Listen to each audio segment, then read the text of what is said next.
Alright, this is going to be kind of a crude install video on an Oukast Lift. This is the rear. This is a Ranger. This is actually a Ranger 1000. Same kit works on a Ranger 900. But I got it on a lift here, and took the tire off, of course. And the first thing, like I said, this is kind of a post-install video instead of you having to watch me how I do it. But the first thing I did is take loose the anti-sway bar connection on both sides, because you can't just take one loose. It won't let you drop it down and move it around. So go ahead and take this completely off, and then your shock normally is in this position back here in the stock mount right here.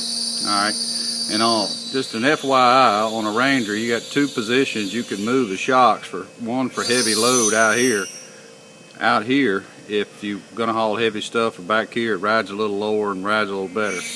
But anyway, the bracket lift that comes in this half kit from Oukast attaches here and up here. You'll see the L shape.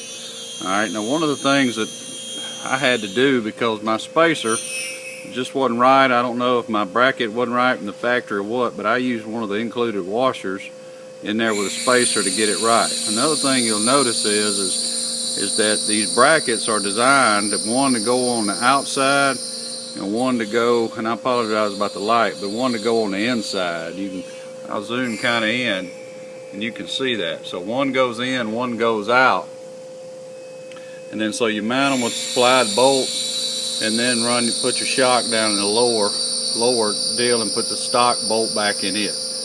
Alright, so once you do that on both sides, what I had to do to get my sway bar back on is I actually lowered this down to the ground and used a jack to jack up the suspension to where I could get enough meat on this bolt to put the sway bar back on. Now, talking with Oukast, I asked them, was it designed to run with or without? And they said, well, either way, it's up to you. If you felt comfortable with it like this, then run it. If not, just totally take the sway bar off. So those are just simple pointers to put the bracket lift on, and then we're going to move on to the front, and like I said, it'll be kind of a post-install on that. Alright, here's the after install of the Oukast forward A-arm lift on a Ranger 900. Alright, so the first thing we did is took our old A-arms off, several bolts, should be pretty obvious. You got alamites in your old arms, and we installed them in here. But here's the ones you take out, screw them in by hand when you're assembling them, so you don't cross thread them and get them tight. You're going to take your bushings and rods out of the inside, out of your old ones, and reuse them. One thing that was confusing for me is there are no instructions, so I wasn't sure which A-arm is which.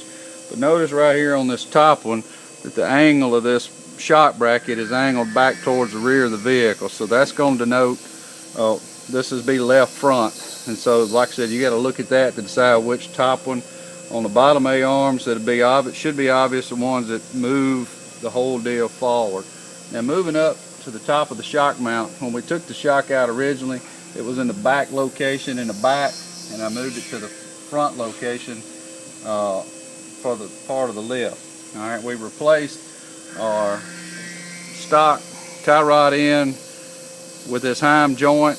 It's got more articulation.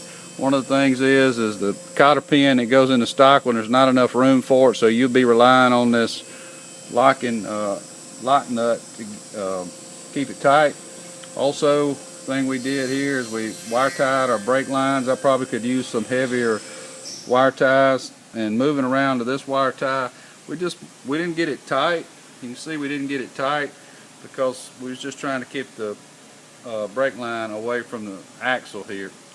Alright, one of the things it's kind of jumping around, but these are just points to help you out and do it, not an actual install video. You're going to have to take the top bolt of the rotor out and loosen the bottom bolt so you can rotate it out to get this bolt out of the front A-arm when you're doing the disassembly part.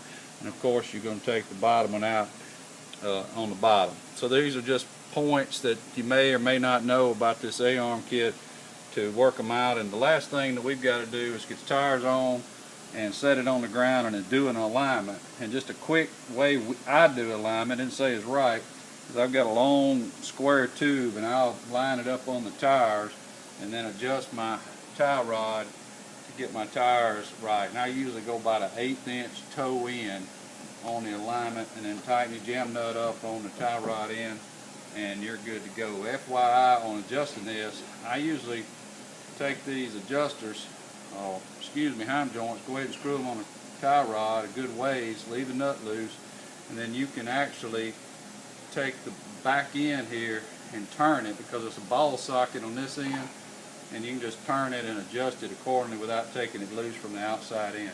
So the alignment part is going to be the last piece of the puzzle. If you have any questions on how to install one of these, give me a call here at Hunter Works.